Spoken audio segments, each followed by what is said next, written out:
الرحمن الرحيم الحمد لله والصلاة والسلام على رسول الله. شركة بانتا وعن قبرني وحانو قبرنيين سيديان وير لهين هيدا عالمية كشقية دلكن هذا تحيوينك هيدا كلامه إن نسلاقنو قابك وقب قادنيان وحكا قبشة أبارها دلك كتيرة runaaantii wuxuu waa shir muhiima oo isku xog wareysanay wixii macluumaad la hayo iyo sidii loo hawlgeli lahaa in dadka wax loo qabto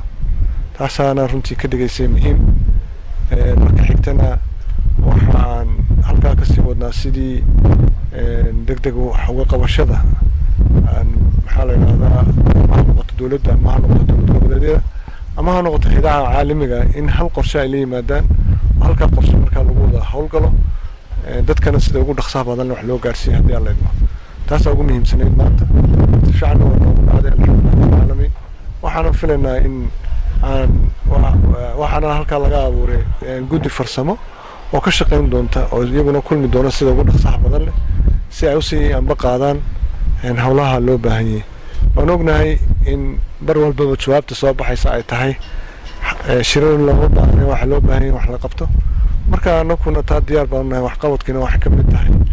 in qorshe la sameeyo daan qorshe lagu galin hawlaha way adkaanaysaa marka saasaan hawshan maanta iyo hawlaha kale aan wadnaba aan u wadayna ilaahidankii waxaan ku dadaali doonaa inaan soo gaarsiino سووا دخسا بدل إن تذكي وحلا لقادو ومركا لقى بدبادية هدي الله يدمي لهي بواحد بدبادية أنا كنا تمرت يدوي حين قبل كنا كقبلنا تاوية الكوالسقين السلام عليكم ورحمة الله